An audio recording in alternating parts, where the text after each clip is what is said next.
गेले 3-4 दिवस महाराष्ट्रात मस्साजोग प्रकरणाच्या बरोबरीनेच आणखीन 2 बातम्यांनी फेर धरलाय आणि त्या 2 बातम्या अशा आहेत की उभाटा गट भाजपशी जवळीक साधू पाहतोय का, शरद पवार गट भाजपशी जवळीक साधू पाहतोय का, शरद पवार गट आणि अजितदादा पवार हे दोन्ही गट पुन्हा एकत्र येतील का? नक्की काय चाललंय महाराष्ट्राच्या राजकारणात? त्याला केंद्रातल्या सरकारची पण काही झालर आहे का? केंद्रातल्या सरकारला काही खासदारांची निकड भासायला लागलेली आहे का? नक्की काय आहे?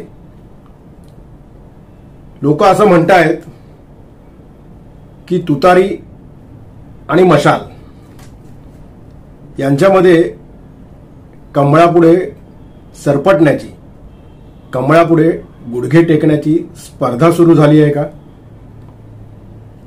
की जनता असंही म्हणायला लागलेली आहे की मशालीच्या उजेडामध्ये आता कमळापुढे तुतारी वाजायला लागणार आहे का? नक्की काय आहे हा प्रकार? हे खरोखरीत असं होतंय, होणार आहे का या मुद्दामून उठवलेल्या वावड्या आहेत? याच्या आधीच्याही व्हिडिओमध्ये आपण हे बोललो होतो की जरी झालं प्रामुख्याने शरद पवार यांच्या गटाचं अजितदादा बरोबर आणि उभाटा गटाचं भाजप बरोबर येणं ते इतक्यातच होईल असं मला वाटत नाही.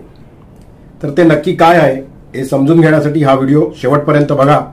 ऑफिशियल अजय निकते हे यूट्यूब चॅनल लाईक करा, सबस्क्राईब करा, शेअर करा, बेल आयकॉन नक्की दाबा म्हणजे असे नवनवीन व्हिडिओची नोटिफिकेशन्स तुम्हाला मिळत जातील. नमस्कार मित्रांनो, ऑफिशियल अजय निकतेमध्ये आपणा सर्वांचं स्वागत आहे. हा जो आजचा विषय आहे ना तो गेले 2-3 दिवस पुन्हा एकदा राजकीय पटलावरती फेर धरून नाचायला लागलेला आहे. खरं तर विधानसभेच्या निवडणुकांनंतर लगेचच तातडीने 1-2-3 दिवसातच या चर्चा सुरू झाल्या होत्या.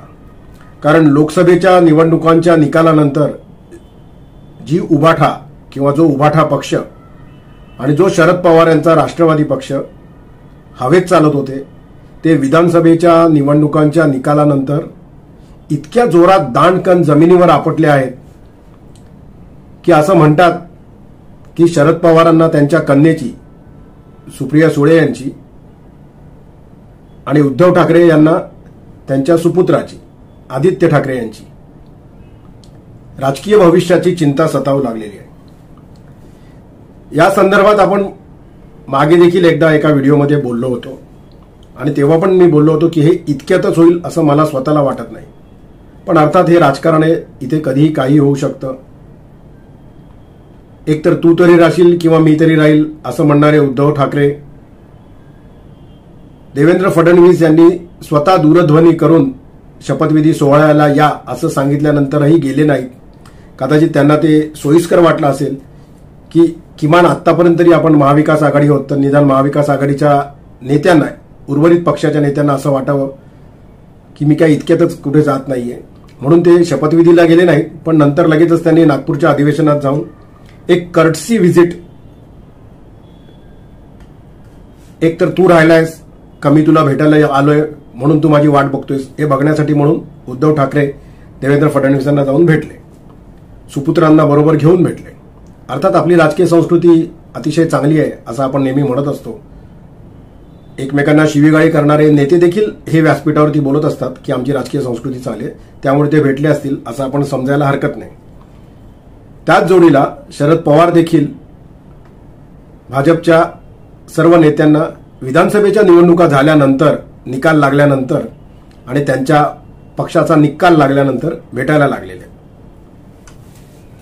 पण ही त्यांची भेट म्हणजे लगेचच सोयरीक साधली जाईल दोन्ही पक्षांची, म्हणजे भाजपची आणि शरद पवार गटाची, शरद पवार गटाची आणि अजितदादा पवार गटाची, उभाठाची आणि भाजपची, असं काही लगेच होईल असं वाटत नाही. याचे कारण अनेक आहेत. म्हणजे ती होण्याची जी कारणं आहेत तशीच न होण्याची देखील कारणं आहेत. सहकारी बँकांचं राजकारण, सहकार क्षेत्रातलं राजकारण, साखर सम्राटांचं राजकारण, म्हणजे थोडक्यात ज्याला शुगर इंडस्ट्री म्हणतात त्याचं राजकारण, येणाऱ्या स्थानिक स्वराज्य संस्थांच्या निवडणुका, अशा अनेक गोष्टी या सगळ्या भेटीगाठींमागे आहेत. त्यामुळे ते तातडीने एकमेकांना मिठ्या मारतील असं मला वाटत नाही. हे जे मी मगासपासून तुम्हाला म्हणते ते मी तुम्हाला परत सांगतो. याचं कारण असं आहे, शरद पवारांच्या पक्षाची आता 1-2 दिवसापूर्वीच एक मोठा मेळावा, एक मोठी बैठक मुंबईमध्ये पार पडली. तिकडे देखील त्यांनी त्यांच्या भाषणामध्ये अनेक गोष्टी सांगितल्या. त्या गोष्टी सांगत असताना त्यांनी अनेक दाखले देखील दिले. त्या बैठकीमध्ये जयंत पाटलांचं प्रदेशाध्यक्षपद काढून घेण्यात यावं अशा चर्चा झाल्या, अशा आवया उठल्या असं देखील म्हटलं गेलं, मीडियात म्हटलं गेलं. आणि त्यांच्या काही कार्यकर्त्यांकडनं जाणून बुजून मीडियातल्या काही लोकांना, आमच्यासारख्या काही युट्यूबर्सना फोन करून मुद्दामून सांगण्यात देखील आलं. पण ते जर एकत्र आले तर मग रोहित पवार यांचं काय होणार, जितेंद्र आव्हाड यांचं काय होणार, महबूब शेख यांचं काय होणार? का त्यांना तोंड दाबून बुक्क्यांचा मार सहन करावा लागेल? अर्थात हे येणारा काळ ठरवेल. तुम्ही एक लक्षात घ्या, गेली काही वर्ष उद्योगपती अदानींचा मुद्दा निघाला, त्यांच्यावरती काही बालंटी येतंय असं वाटलं की शरद पवार हे मूग गिळून गप्प राहतात. हिडनबर्गचा मुद्दा आला तेव्हा देखील शरद पवार मूग गिळून गप्प बसले. धारावीचा मुद्दा येतो तेव्हा देखील शरद पवार आणि त्यांचा पक्ष मूग गिळून गप्प बसतो.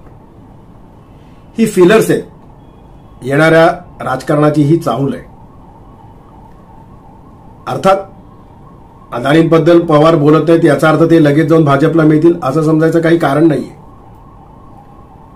पण वेळोवेळी असे काही जे मुद्दे आहेत तिथे शरद पवार आणि त्यांचा पक्ष भाजपला छुपा पाठिंबा देत राहील, हे याच्यातनं अंडरलाईन केलं जात आहे. मी मगाशी म्हणालोय त्याप्रमाणे शुगर इंडस्ट्री, साखर कारखाने, सहकारी बँका, सहकार क्षेत्रातली इतर अनेक कारखाने, यासाठी शरद पवार यांचे निवडून आलेले जे आमदार आहेत, जे काही थोडेफार आहेत, ते मला वाटतं मी सांगतो तुम्हाला किती आहेत ते. पवारांच्या पक्षाचे 10 आमदार आहेत आणि पवारांच्या पक्षाचे खासदार देखील 8 आहेत. ते या सर्व क्षेत्रामध्ये माहीर आहेत किंवा त्या क्षेत्रामध्ये कार्यरत आहेत. त्यांना सत्तेपासून लांब राहणं जास्त वेळ परवडणारं नाही आणि त्यामुळे त्यांच्या कुरबुरी चालू झालेल्या आहेत. त्या मेळाव्यात देखील बोलल्या गेल्या. असं माझ्याशी परवाचा जो मेळावा झाला, कालचा जो मेळावा झाला शरद पवार यांच्या गटाचा, त्याच्यानंतर माझ्याशी जे 2 नेते बोलले महत्वाचे, त्यांनी मला सांगितलं की हे लगेच होणार नाही, पण अशी फिलर्स पक्षामध्ये देखील सोडायला सुरुवात झालेली जी आधी पण होती आणि आता जाणून बुजून मीडियाकडेही सोडली जातात. आणि त्यातलाच एक फिलर असा होता आणि प्रदेशाध्यक्षपद जयंत पाटलांकडनं काढून घेण्यात यावं, हे बोलणारे जे गट होते ते प्रामुख्याने कोणाचे होते याच्याकडे जर आपण नीट बारकाईने बघितलं तर तुमच्या लक्षात येईल की हे असं का घडतंय. शरद पवारांचं राजकारण तुम्ही पूर्वीपासूनचं अगदी बघा. जे राजकारणातले विश्लेषक आहेत आणि ज्यांचं विश्लेषण हे ना शरद पवार धार्जिणं असतं, ना तत्कालीन कुठल्याही भाजपच्या नेत्याशी किंवा भाजप या पक्षाशी धार्जिण असतं, ना काँग्रेसशी धार्जिण असतं. शिवसेनेचा तर म्हणजे राष्ट्रीय पातळीवर बोलायला गेलो तर शिवसेनेचा काही विषय नाही बोलता येणार, पण राज्यात जर बोलायचं गेलं तर ना शिवसेनेशी देखील धार्जिण असतं. जे शरद पवारांकडे एक केवळ राजकीय नेता बघून बघतात, ज्यांच्यामध्ये त्यांना अजून जाणता राजा दिसलेला नाहीये, जो इतरांना अनेक वेळा दिसतो, पण असेही काही राजकीय विश्लेषक आहेत ज्यांना काही शरद पवारांमध्ये जाणता राजा वगैरे असं काही दिसलेला नाहीये. त्यांचं असं म्हणणं आहे की शरद पवार हे राजकारणातले सर्वात मोठं असं नाव आहे की ज्यांनी वेळोवेळी अनैतिक राजकीय समझोते केलेले आहेत. राजकीय समझोते असं मी म्हटलेलं आहे, हे इथे कृपया लक्षात घ्या. षडयंत्र करणं हे शरद पवारांचं वैशिष्ट्य आहे, ही त्यांची USP आहे, असं या राजकीय विश्लेषकांचं मत आहे. विचारधारा वगैरे ही फक्त व्यासपीठावर बोलण्यापुरता आणि दुसऱ्यांना नसीहत देण्यापुरताच राष्ट्रवादी पक्षामध्ये पूर्वी होती. त्यांची विचारधारा एकच आहे, निवडून येणारी माणसं आपल्या पक्षात घ्यायची, त्यांना जास्तीत जास्त निवडून आणायचं आणि सातत्याने सत्तेच्या जवळ सत्तेत कसं राहता येईल हे बघायचं. आणि त्यामुळेच आता पुन्हा एकदा ही चर्चा सुरू झालेली आहे की शरद पवारांचा गट, शरद पवारांचा पक्ष जो 10 आमदार आणि 8 खासदारांचा आहे, म्हणजे 288 पैकी 10 आमदार आणि 48 पैकी 8 खासदारांचा आहे, तो पक्ष पुन्हा एकदा भाजप बरोबर जाईल का अजित पवारांशी हात मिळवणी करील हे येणारा काळ आपल्याला सांगणार आहे. लक्षात घ्या तुम्ही, काही महिन्यांपूर्वीच, वर्षभरापूर्वीच सुप्रियाताई सुळे असं म्हणाल्या होत्या की अकेला देवेंद्र क्या करेगा. महाराष्ट्राच्या राज्यांनी तर ते मानलं पाहिजे ना. त्याच सुप्रियाताई आता इथपर्यंत बोलायला लागल्या आहेत की एक देवेंद्र जी तो है जो काम कर रहे हैं, मिशन मोड पे है. म्हणजे अकेला देवेंद्र क्या करेगा पासून अकेला देवेंद्र ही मिशन मोड पे है, काम कर रहा है, इथपर्यंत बोलण्याची वेळ किंवा इथपर्यंत बोलण्याचा समंजसपणा, राजकीय समंजसपणा, भविष्याचा वेध घेऊन दाखवलेला समंजसपणा सुप्रियाताई सुळेंमध्ये आलेला आहे. त्यामुळेच हे राजकीय विश्लेषक जे मी तुम्हाला मगाशी म्हटलंय किंवा सर्वात सुरुवातीला जे आपण म्हणालो होतो ते, भाजप समोर जाण्याची, सरपटण्याची स्पर्धा शरद पवारांच्या राष्ट्रवादीमध्ये आणि उभाठा शिवसेना गटामध्ये सुरू झालेली आहे की काय. शरद पवारांचा पक्ष हा राष्ट्रवादी पक्ष पूर्वापार म्हटला जातो. अनेक जण कुत्सितपणे म्हणतात की ते 3.5 जिल्ह्यापुरताच मर्यादित आहेत, त्यांच्या फक्त नावातच राष्ट्रवादी आहे. पण मला असं स्वतःला काही वाटत नाही. अनेक ठिकाणी देशात देखील त्यांचे खासदार होते, त्यामुळे आपण तसं काही म्हणूया नको. आणि त्यांनी इंडिया आघाडी जेव्हा स्थापन झाली तेव्हा बरीच मोठी त्याच्यामध्ये भूमिका बजावली होती. अनेक जण आता असं म्हणतात की इंडिया आघाडी बिघडलेली आहे, इंडिया आघाडीमध्ये आघाडीत बिघाडी झालेली आहे. पण मला स्वतःला असं वाटतं की ही इंडिया आघाडी बिघडण्यासाठी बनली कधी होती. म्हणजे तुम्ही बघा, ममता दिदींचं तोंड एका साईडला होतं जेव्हा इंडिया आघाडी बनली तेव्हापासूनच मी सांगतोय. लालूजींचं तोंड आणखीन वेगळ्या ठिकाणी होतं, दक्षिणातले नेते होते त्यांचं तोंड वेगळ्या ठिकाणी होतं, मुळात काँग्रेसचं तोंड वेगळ्या ठिकाणी होतं, राहुल गांधींचं नेतृत्व मान्य नाही म्हणून तत्कालीन एकत्रित राष्ट्रवादीचं तोंड म्हणजे शरद पवार आणि सुप्रियांचं तोंड वेगळ्या साईडला होतं. मग जी इमारत उभीच राहिली नाही तिला तडे गेलेत असं कसं काय म्हणतात मला काही कळत नाही. कारण याच शरद पवारांनी कोणे एकेकाळी काँग्रेसमधनं बाहेर पडून, म्हणजे राहुल गांधी राजीव गांधी असताना देखील आणि नंतर सोनियाजी असताना देखील तर वेगळा पक्ष स्थापन केला त्यांनी. काँग्रेसला देशातनं नाही तर किमान राज्यातनं, महाराष्ट्रातनं तरी संपवू आणि आपण ते काँग्रेसची निर्माण झालेली स्पेस पूर्णपणे भरून टाकू अशी स्वप्न बघितली. ती स्वप्न सत्यात उतरली नाहीत, तो भाग वेगळा. त्यामुळे आता हेच शरद पवार, हाच राष्ट्रवादी पक्ष पुन्हा एकदा भाजपच्या राजकीय द्वाराशी जातोय का की अजितदादा पवार यांच्या द्वाराशी जातोय हे येणारा काळ आपल्याला सांगणार आहे. पण चर्चा आता पुन्हा एकदा गेल्या 4-5 दिवसात तर आणखीन जोरात सुरू झालेल्या आहेत की ते एकत्र येतील. मला स्वतःला असं काही इतक्या लवकर होईल असं वाटत नाही. अर्थात याची गरज भाजपला देखील आहेच, हे इथे मुद्दामून तुम्ही लक्षात घ्या आणि हे इथे मी तुम्हाला मुद्दामून सांगतो. याचं कारण दिल्लीमध्ये भाजपला म्हणजे केंद्रामध्ये भाजपला आणखीन खासदारांची आवश्यकता आहे आणि त्याचं कारण येणारी काही जी विधेयक आहेत ती मान्य करून घेण्यासाठी भाजपला ते खासदार लागतील. भाजपचा मागच्या व्हिडिओत मी म्हटलंय त्याप्रमाणे चंद्राबाबू नायडू आणि नितीश कुमार यांच्यावरती काडीचा विश्वास नाही. अर्थात ते तातडीने सोडून जातील असंही नाही, पण जर का ते गेले तर, आणि हा जो तर आहे तोच महत्वाचा आहे, आणि म्हणूनच दाणे टाकणं भाजपकडनं पण सुरू झालेलं आहे. आणि 10 दाणे टाकल्यानंतर 1 दाणा उचलणं हे राष्ट्रवादी शरद पवार गटाकडनं देखील सुरू झालंय. आता आपण बोलूया उबाठा या विषयावरती. उबाठाने देखील लोकसभेच्या निवडणुकीनंतर जे विमान त्यांचं जबरदस्त उडालं होतं ते विमान धाडकन येऊन बांद्र्याच्या खाडीत पडलं विधानसभेच्या निवडणुकांनंतर. मग अग्रलेखांची भाषा बदलली, सकाळच्या पत्रकार परिषदांची भाषा बदलली. मग युवा नेते आदित्य ठाकरे पायऱ्यांवरती देवेंद्र फडणवीसांचं अभिनंदन करू लागले. उद्धवजी देवेंद्रजींना जाऊन भेटू लागले. मग पुन्हा एकदा लोकांची गाराणी घेऊन आदित्यजी ठाकरे देवेंद्रजी फडणवीसांना भेटले.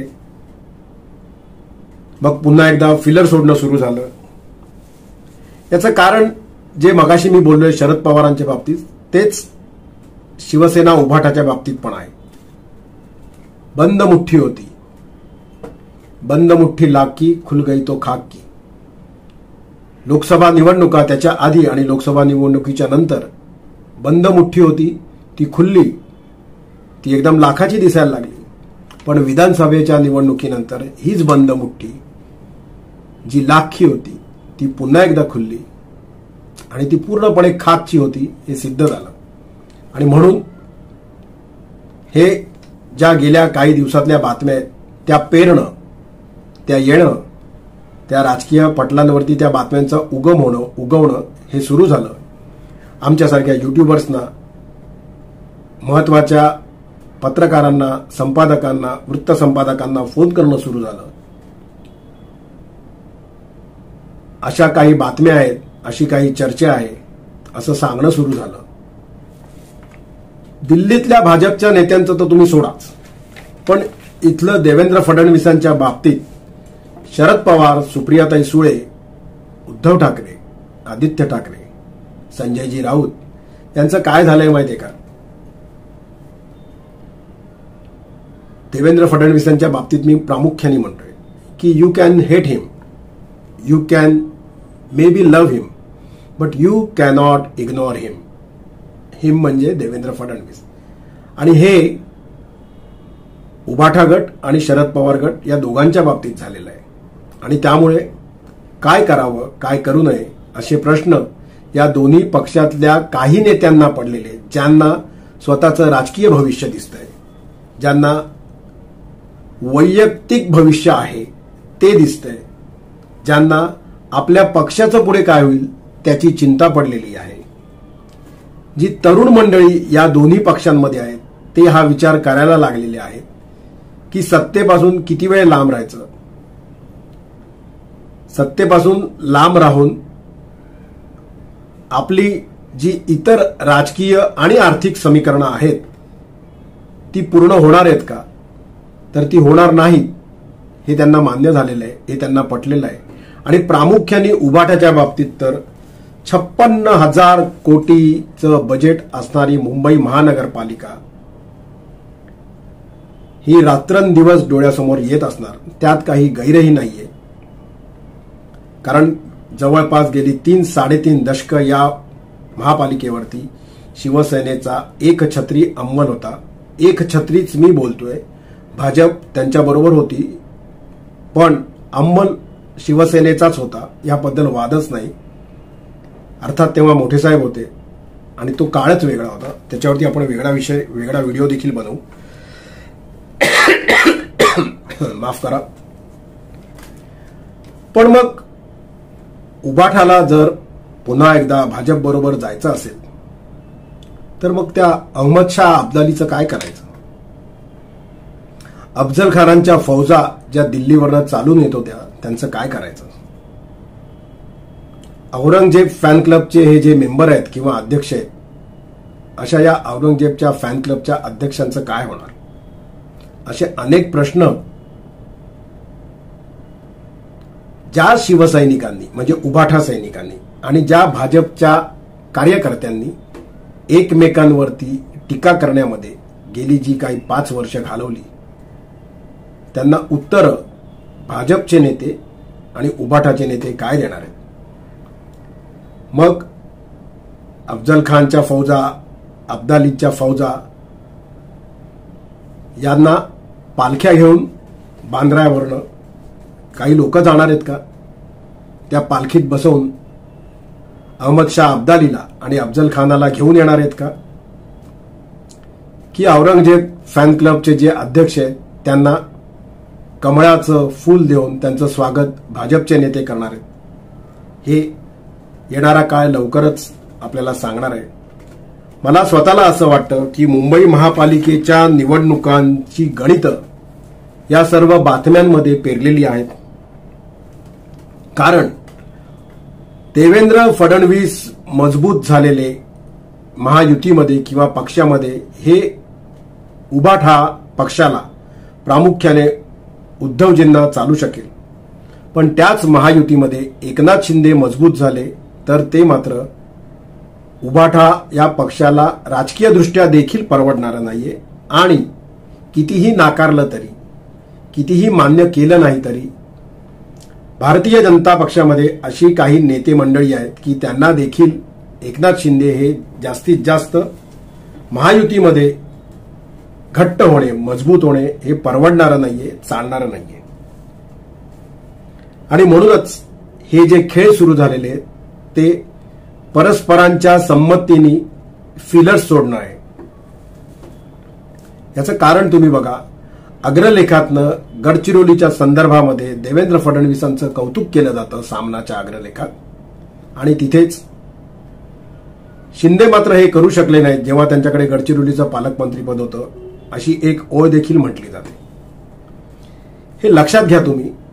ही जी फिलर्स आहेत ही सोडलेली फिलर्स आहेत, ही जाणून बुजून सोडलेली फिलर्स आहेत. तातडीने लगेच कोण कोणाच्या गळ्यात गळे घालणार नाही, हे मी जे मगाशी म्हटलं होतं ते मी तुम्हाला परत सांगतो, तसं काही होणार नाही. पण आज नाहीतर उद्या मुंबई महापालिकेच्या निवडणुकींच्या आधी किंवा नंतरचीच शक्यता जास्त आहे. मुंबई महापालिका क्षेत्रात राहत असणाऱ्या नागरिकांच्या विकासाची जबाबदारी हे कर्तव्य म्हणून आम्ही स्वीकारतो आणि पुन्हा एकदा एकत्र येतो असं उबाठाचे नेते सांगायला कमी करणार नाहीत. आणि अत्यंत खुल्या मनाने, मोठ्या मनाने विकासाच्या कडेच केवळ आमचं लक्ष आहे असं सांगून त्यांना पुन्हा एकदा आपल्या पदरात घ्यायला भाजप देखील कमी करणार नाही. जर युती करायची वेळ आली मुंबई महापालिकेत तर, जर एक हाती सत्ता येणार असेल तर हा प्रश्नच निर्माण होणार नाही. कारण मागच्या वेळेला 2च जागा कमी पडत होत्या. पण राज्यातली राजकारणातली समीकरणं बिघडू नये म्हणून तेव्हा देवेंद्र फडणवीसांनी मुंबई महापालिकेवरती पाणी सोडलं असं म्हटलं जातं, आणि हे वस्तुस्थिती आहे, हे आपण मान्य केलंच पाहिजे. माफ करा, थोडं वातावरण बिघडल्यामुळे पण आणि माझे दौरे चालू असल्यामुळे पण जरा थोडी तब्येत वरखाली होतीये. तर असो, आजचा विषय हा मी तुम्हाला जो मगाशी म्हटलंय त्याप्रमाणे होता की तुतारी आणि मशालीची सरपटण्याची स्पर्धा सुरू आहे का कमळापुढे, गुडघे टेकण्याची स्पर्धा सुरू आहे का कमळापुढे, असं मला आज नाही, माफ करा, काल एकाने हे मला सांगितलं असं की निकते साहेब ही स्पर्धा सुरू झाली आहे तुतारी आणि मशालीमध्ये, की सर्वात जास्त कोण सरपटतं कमळाच्या पुढे. किंवा तो मला म्हणाला ते मगाशी मी तुम्हाला म्हणालोय तसं की मशालीच्या उजेडामध्ये कमळाच्या पुढे तुतारी वाजणार वाटतं, पण मला काही तसं इतक्यात वाटत नाहीये. ते जेव्हा होईल किंवा या विषयांमध्ये जसजशा घडामोडी आणखीन घडत जातील तेव्हा आपण पुन्हा भेटू. तोपर्यंत ऑफिशियल अजय निकते हे यूट्यूब चॅनल शेअर करा, सबस्क्राईब करा, लाईक करा, बेल आयकॉन नक्की दाबा, म्हणजे असे नवनवीन व्हिडिओज तुम्हाला बघायला मिळतील. आपली रजा घेतो. हा व्हिडिओ कसा वाटला ते मला कमेंटच्या माध्यमातून आणि व्हॉट्सअपच्या माध्यमातून नक्की कळवा. धन्यवाद.